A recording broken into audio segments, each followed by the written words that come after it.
Because we all know that's probably my favorite day of the week. Yeah. And Aaron Davis, what's up, buddy? Oh.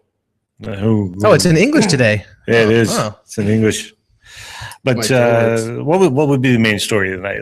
Would it be the draft, the NBA draft? What, that the Wolves got it again? The Timberwolves. What do you mean got it again? Hasn't it been They- Cleveland you know, for they're the last 9 years? They're going to have the last three number one picks on their roster. Oh, that's right, because Cleveland traded theirs. In that case, they're doing something right. They're not doing something right if they have three in a row and they can't. They're still getting another one. Dude, they're in the West. The point of the draft is to get better. They're in the West. You have to get better. If they were in the East, they'd be a playoff team. You can't get any worse than the number one overall pick. Oh, sure you can. I mean, maybe if they went from the number one to the number two, they're at least improving. But they weren't one last year. They just happened to get the guy because Cleveland traded for Kevin Love. I would call that regression. Always the enthusiast, I know. the optimist. Sometimes you're just never going to win, so you just got to kind of cut your losses with him. As Well, always. your favorite team, the Lakers, got the number two pick. They did. Yeah, I mean, now since we're back on the Lakers now. Because the Clippers are out. Oh, well, can't I flip from? Well, you'd flip back to the Lakers because the Clippers are out. So, I mean, does anybody really pay any attention to the NBA draft? I'm not feeling it, really. Jaleel Okafor. Not Beyond really. that, it's kind of. I mean, it definitely doesn't get the, at least to my opinion, doesn't get the hype or the publicity. So obviously, I think the NFL draft is the biggest draft. I mean, it's televised. I mean, almost all 4 rounds are televised. 2. The first 2 rounds are. Yeah. Well, there's only 2 rounds. There's only 2 rounds. There's only 15 guys in a roster. Baseball guy. No, You're a baseball guy, for I'll give you football. that. Oh, the football? Football, all The the whole rounds thing, are. yeah. I mean, I don't really ever heard anyone been like, oh no, I'm not going to go out tonight watch again. I'm going to go and watch the draft. So I don't think that the NBA draft carries as much. Okafor, however, is not one of those big guys that just can't shoot free throws. Well, we've seen how many To save people his life. to get in the NBA still can't shoot free throws. Yeah, but it becomes a fouling strategy. Yeah. Well, now they have it to where it's okay, you can do it outside of the 2-minute mark, but now inside the 2-minute mark, you can't. So, which actually helped Houston the other day. They sat Dwight Howard for like 4 minutes until it got inside the 2-minute mark. Then they put him in. They put him back in. But some would argue it's like, well, if that's the part that you're going to play, saying that you can't do that within 2 minutes because you're going to have people fouling outside. Well, then you play to the other hand of it. I didn't know that. Ryan Zimmerman has the most walk-off home runs since 2006. Really? That's a fun fact. Yeah, I wouldn't. So I'm going to go on the limb and say that since they won 8-6, Ryan Zimmerman is the one that walked off against the Yankees. I'm just going to throw that out there. Well, since you have the thing right in front of you, is that what it says? No. Oh. No, I was just looking over here at one of the tweets by ESPN. Over here? Over here. Ryan Zimmerman hits walk-off home run in the 10th inning off Andrew Miller. Nationals beat Yankees 8-6. Miller allows 1 run this season. First runs of this season. Well, that's pretty good because by this time last year for the Red Sox, he had already allowed about 50. So that was a little bit of an improvement. Yeah, all right. All right, so Phoenix Suns, since we're in Phoenix, they're what, 16th, 17th pick, somewhere 13th. around there? They're 13th? Which does absolutely nothing. Maybe they might give up something to trade up for something. How much you want to bet they go and get a point guard? Probably. They're probably like, this is the draft. We're going to get a good point guard.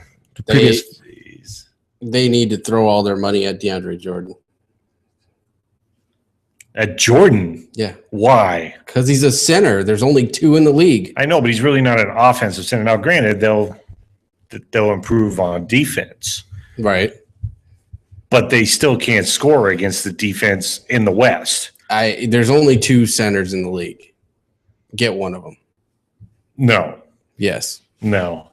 You need more versatile like power forward and small forwards. All you need is Len to be down there to get rebounds. You don't need him to do anything else. You don't need him to lead the league. Who? Len. Oh, Alex Len. Yeah. You don't need him to lead the league in block shots or anything like that. Granted, now Jordan will be, a little bit better of a show to watch, with his alley oops and stuff. But I'm getting a little tired of that. So I mean, they need to go out and they need to get scorers. They need to blow up the team. Yeah, but the problem is they have nothing to give anybody. They have picks, not as many as the Celtics, but they have a lot of picks. And well, I don't know right now. Like we just mentioned, the draft is really not that deep. Right. There's plenty of people coming out. I think you got to go. Plenty of Europeans. I think you got to go the way of the Cardinals and get an established veteran. Like they do with quarterbacks. You go and get Carson Palmer. You know what he's going to do. They need to do the same thing. The problem is they maxed out Bledsoe, who's not a max player, and then you've got the Morris twins, who are knuckleheads. So you're saying you're not really going for a franchise player, just kind of giving someone that's going to give you 3-4 years, maybe? You can get somebody longer than that, but at least you know what you're getting. But then we'll take that with. Sorry, JD. Taking that. Who's going to want to take a trade and come play out here? You got to overpay. That's just it. Well, that doesn't seem to be. Well, okay, so you're going to overpay to come and play for a city that has not been productive. Historically, no one wants to come to Phoenix to play. Well, definitely not during the summer. We get football players here. Well, you're right, but I'm saying for the Suns. Historically, this isn't a destination city. No. So you have to get it via trade or draft. They're not going to be terrible enough to get a good enough draft pick because you have to be 1, 2, or 3, which they're not going to be. They're not going to be for a long time. And the only other way is a trade. But if you do a trade, you're going to have to overpay. So you're going to have to give up extra picks, extra players to get something of value. Do you think any of that stuff last year happening where I think it was the preseason where like the GM apologized to the fans, like when the Suns, when the Spurs just completely racked them. Do you think that has anything to do with the fact that a person may have been like, okay, I don't want to play in Arizona, and plus the fans don't have our back? No. I mean, this has always been a great basketball town because basketball has been the number one sport here. It was the first sport here. So it's always going to be the favorite. The issue is this town, very much like LA, is a winning town. You win, you get the fans. So right now, who's winning? The Cardinals. So people who are spending their money, especially in November or December when there's competing, they're doing the same. They're spending their money on Cardinals tickets, not Suns tickets. And then after Christmas, then they're going, why am I going to waste money on a crappy team? And you can buy season tickets here for $250 for the Diamondbacks. Right. I mean, I'd rather do that. Yeah. At least then you get to see the talent coming in. You know what I'm saying? Personally, my other thing is I dislike America West Arena. I think it was built right at the end. I like it. The very uncomfortable. Yeah. What don't you like about it? I don't really like the sight lines. It's okay for basketball, but anything else, it's not very good for. Arena football is pretty good. But the chairs are small, I think, compared to some of the other. You just need to slim down. Well, I'm pretty svelte. You're pretty what? Svelte. I'm a big bone. I've gone on to do that thing that you said. I told Teresa, I'm like, this is for your protection. Yeah. Yeah, I can't use that anymore now that I'm single. Now I actually have to go out and create abs somehow. Tinder. That's what all the kids are doing. I can't just get a tattoo of them now. I actually have to go work out. Jeez. I gave myself into. What's next on this? The New England Patriots. Not that not everybody's, tired of hearing about the Patriots. But I'm kind of getting tired as a Patriots fan about hearing about the Patriots. Well, considering it's 4 months after the big game. The fact that this thing is still going before on. The big game, yeah. Look, media just needs to shut up. They need to ignore it. They need to let it go, and then we'll pick it back up sometime around preseason. Well, did you hear? Did you hear the interview that Kraft gave? I think it was either today or last night about it was basically. I caught the replay of it on the way here, so I'm not sure if it was today. But basically, what he said is, we're not happy with it. I mean, we're going to accept the decision. We accept it, although I don't necessarily agree with the the decision that was made. We have to understand, or I have to understand, that the commissioner made this decision with what he felt was best for the 32. That's the problem, though. He didn't make the decision. Troy Vincent made the decision, and that's against the collective bargaining agreement. And that's what Tom Brady and his probably 15 lawyers are going to. Well, he clearly said that Kraft is like, we will not appeal. He didn't say anything about Brady. As a team, they're not going to appeal the penalties. But here's the thing: if it comes down to the point to where Brady appeals and wins, Kraft's going to be like, we should have fought this.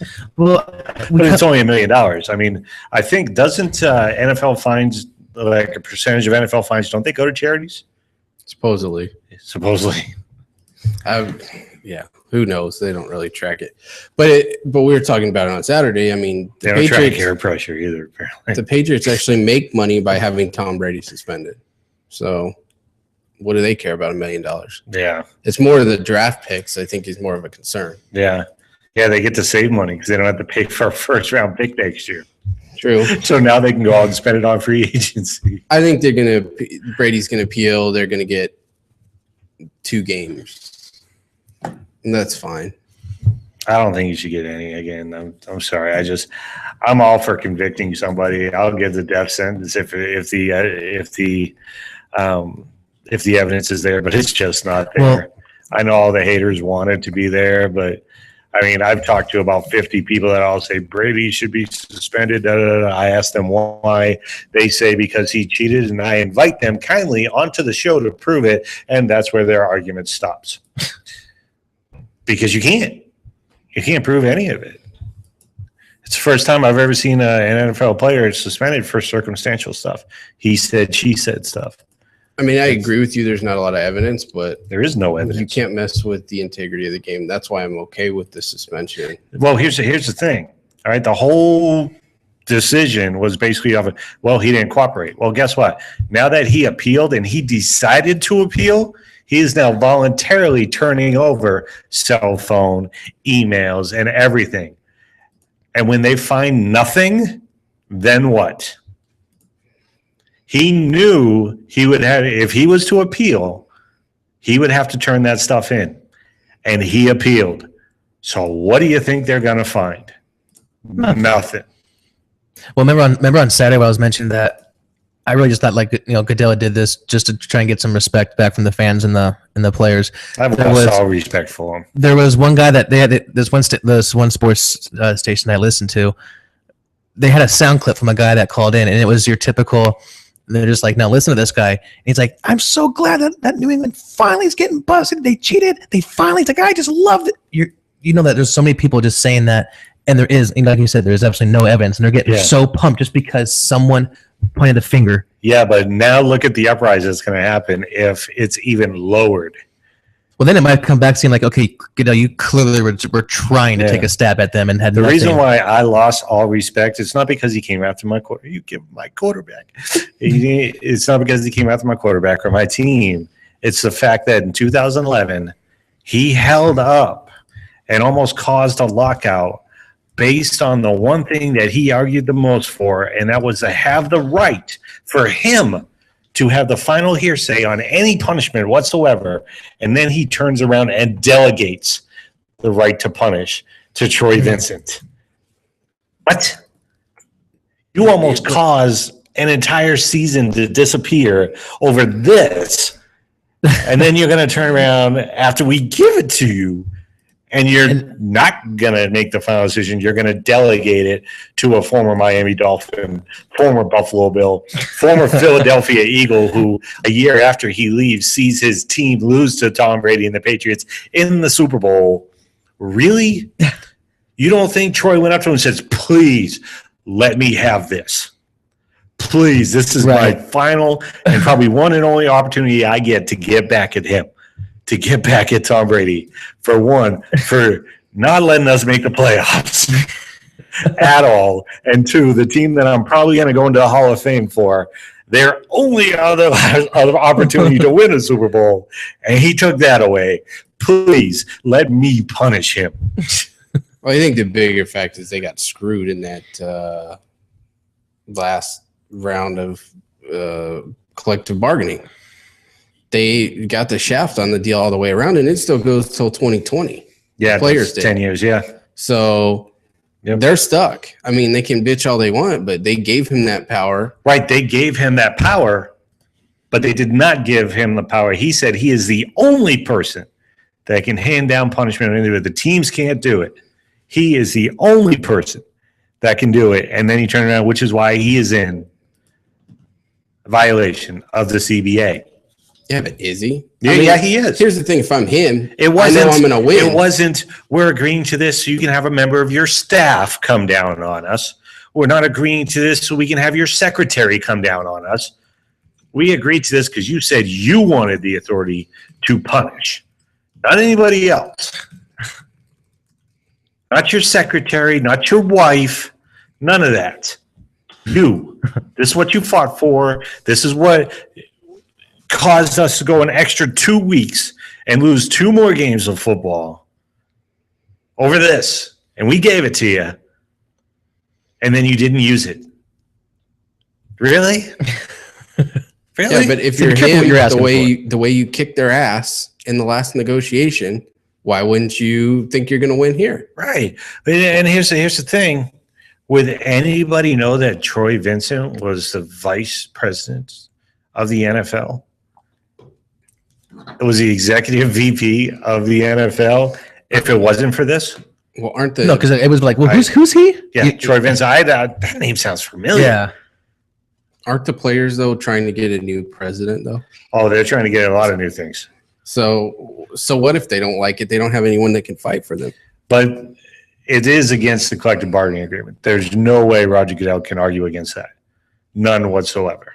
Which to me shows. But that doesn't mean that Brady is innocent.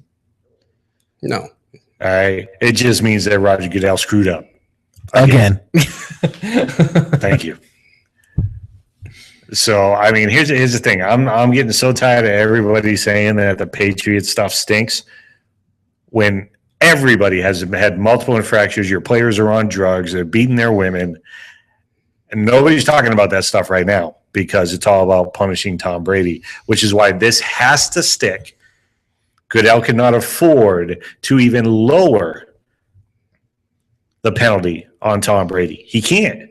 I disagree. Wait, I was going to say, why do you say that he can't afford to lower it? Because 80% of fans, of NFL fans, not only say that Brady deserved to be punished, but that he should have got more. If he comes back and lowers the punishment or even takes the suspension away, that's going to completely take the it is going to destroy his credibility. Okay, I see what you're saying. Yeah. With 80% of NFL fans. It's going to destroy it. This has to stick. But yeah, but if it comes out with absolutely no evidence and he lets it go, then he's done. He will get booed out of office. No, he won't. Yeah, he will. It would take after screwing up Rice, after screwing up Hardy, after screwing up Gordon. There's no way he will come back from letting Tom Brady go. I think those are separate issues, though. They're all penalties. They're all game penalties. Right, but at the same time, in that case, there's actually a criminal investigation, so you have certain things you can do. Right, but he screwed those up. Well, because those guys still got paid because they had to. Because you can't screwing up Peterson. You can't just go and just tell somebody they're not getting paid. Yeah, basically. But the fans aren't just going to sit back and be like, well, he'll get it right eventually. Right, but the fans aren't going to be the ones to kick him out. The fans are the only reason there's a game. And the only way that would happen is if the fans stop going to the games, and that's not going to happen. They stop buying NFL gear. I think that if there's enough uproar.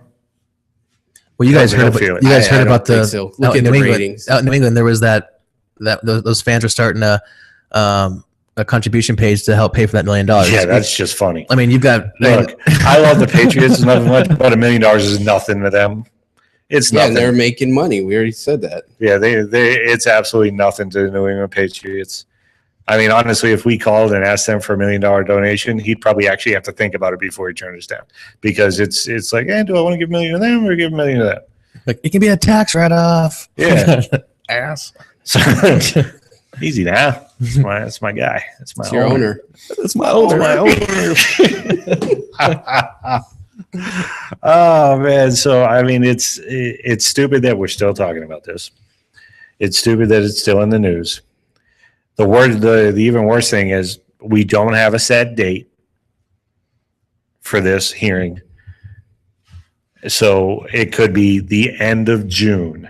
Well, this is just even the hearing. We're not even talking about Brady's appeal. Yeah, so we're probably looking into OTAs, we're into camp, we're into all this stuff before the appeals even happen, and it came up before the Super Bowl.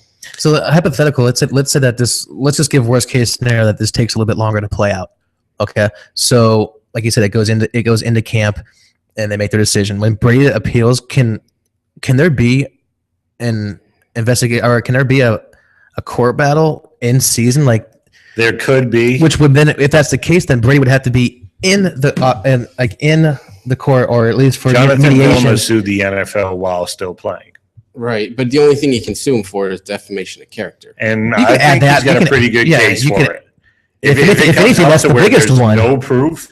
Because as of right now, I mean, most of America, most NFL fans said, yeah, Tom Brady will go into the Hall of Fame, but there will be an asterisk now. So from this point forward until the day he dies, yeah, but maybe even beyond, he's going to be known as a cheater, even if there's no evidence. Well, and he didn't have anything to do with Spygate. But that's just it. People don't think of, well, this is the one that got him the asterisk. It's the continuation of things. But that's the thing, though. How is it continuation if it was just between the coach and the guy with the camera? Brady didn't have anything to do with it. Brady, hey, don't forget your camera. Association, guilty by association. So I'm a cheater then, because I'm a Patriots fan. No, you weren't on the team. I'm part of the team. I support the team. He's a 12th man in case you didn't see his resume. Out there and taking some snaps. Oh, I've done more than that. But I'm just saying, he was part of the Tuck rule. He's part of Spygate. How is the Tuck rule his fault? He was part of the goofy switching in and out of players, which may be legal, but it's still shady. It was legal, but they took it. How is it shady if it's in the rules? It's just shady. It's just bending the rules to get an advantage. I'm just talking. Wasn't that within the rules? This group of things that are cheating to most people because they are losers, and they're mad because they're losers, and their team stink, and their coach isn't willing to at least ride that line to try and get them a championship. I didn't say that. I'm just saying that's why if Tom Brady people in that group. If Tom Brady and Bill Belichick were released today from the New England Patriots, they would sign a contract somewhere tonight. If they get released right now, they would have 31 other contracts sitting in front of them. I don't know about 31. But there'd be quite a bit. But the same thing, what if that happens and they never win again? First off, that's not going to happen. You don't know that. Well, so then if we can go to the Super Bowl with Bledsoe, we can go to the Super Bowl with Garoppolo. That's just it. So they cut Tom Brady. He goes to Buffalo. Never Tom makes Brady's the playoffs. Never going to get cut. Never makes the playoffs for the rest of his career. Tom Brady's people are going to say, well, and if Tom Brady goes to Buffalo, the Buffalo Bills are going to the Super Bowl this year. But I'm just saying that's what would happen. Same with Belichick, because he already lost in Cleveland, got ran out of town. Yeah, but that was at the beginning of his career, 30 years ago. I didn't say it was right or wrong. All I'm saying is if they left right now, they never won again. All you'd hear about is they only won because they cheated. That's not going to happen. That's not going to happen. At some point, that's like saying the Yankees are done for the rest because Derek Jeter's gone. They might actually be better because he's gone. What? Hush your mouth. They actually have defense at the shortstop. They're better without Derek Jeter. That's coming from a Yankees He just fan. took Didi Gregorius's bat over a guy that's got over 3,000 career hits. I'm not taking his bat. I'm taking his defense. No. Didi Gregorius is not that good. That's why the Arizona Diamondbacks let him go. Look, you could probably put a garbage can out there on its side, and it would be better than Jeter there at the end. No. Well, okay. Well, hang on. Stop the ball. Even with that comment, he only gave 20 years. This is a Yankee fan bad mouthing Derek Jeter, who's probably one of the greatest Yankees. He just should have said, I'm going to go play second.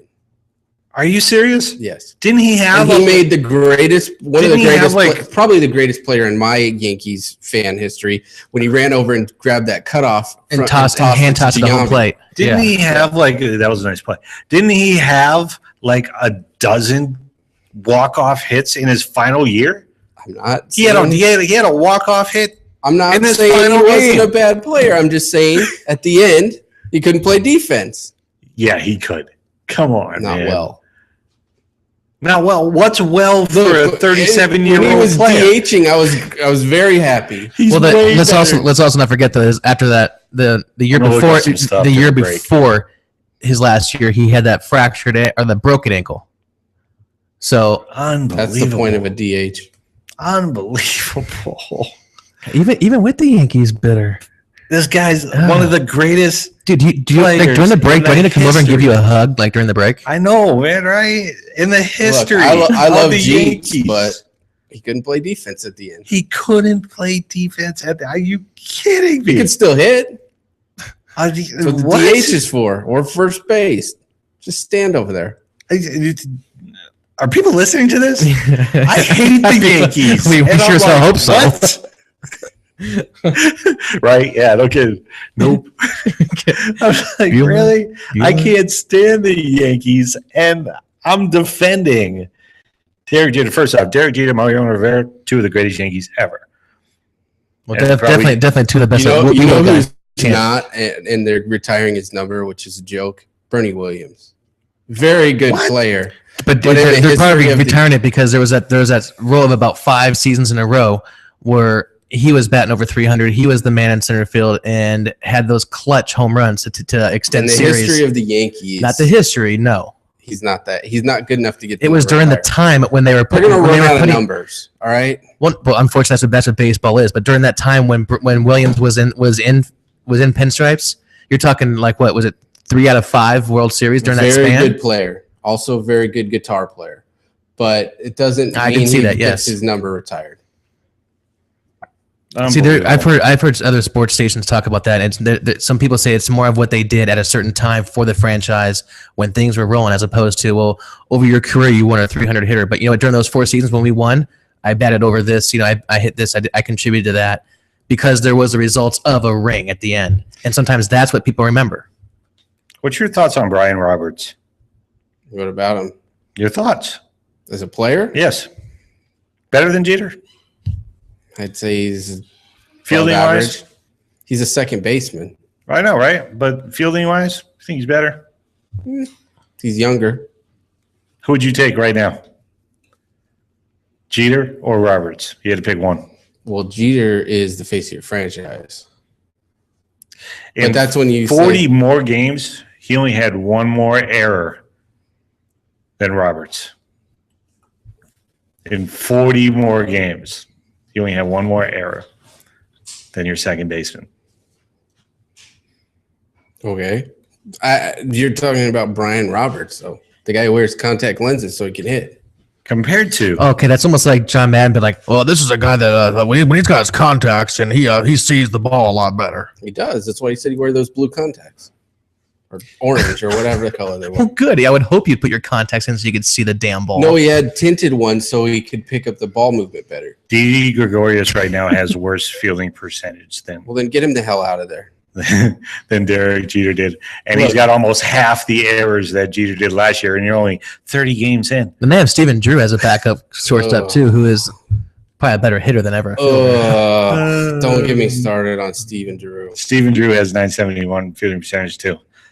So, and 4 errors as well. Is that- So is that Jeter's trash better than can? both of them. Is that trash can available? At the age of 37, Jeter's better than anybody that's on the infield right now. Just throwing this out there. Stats don't lie.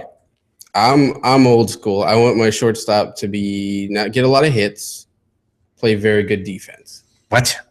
If I Not pick, get a lot of hits. yes, I'm taking. Well, a you're not shortstop getting for any one of those defense, right now with Didi. But his name is fun to say. I know he's a good guy. I had the opportunity to interview him a couple times. He's a very friendly guy. But we're talking about one of the greatest to ever play the game Right. at shortstop. But if I had the opportunity to get someone better at defense, Other than I Cal would Ripken Jr. because he Ugh. finished his game at third. Give me 3 other shortstops that were better than Derek Jeter. I don't know Honus Wagner's fielding percentage. Ozzie Smith, Maybe Ozzy. Omar Vizquel. Omar Vizquel. Wasn't he more of a second baseman? He unfortunately with all the trades that were going on, he had to play a lot at shortstop. I'm just throwing some out there that come to mind in terms of. But you actually got to sit back and think if possibly he What was may that? be What was that the guy's greatest name of for all the time. Dodgers? Like Scooter or something? Who would you pick? Pee Wee Reese. They had Pee Wee Reese. Yeah. Even if I had the opportunity right now, in their prime, to You're pick talking about in their prime. In to their pick- prime, of course, they to take pick Jerry Jeter. Nomar Garciaparra as a Red Sox fan, to pick Nomar or Jeter, I would pick Jeter. I love Nomar. I would take Jeter too because in his prime he was great. It's just the last couple years. Even he sort of the moved last over to couple years, second. I'd take him then too, because Nomar got injured a lot. Played for your Dodgers, by the way. He did. He wouldn't last in this new speedball era. Speedball. Can't step out anymore and tighten up all your gloves.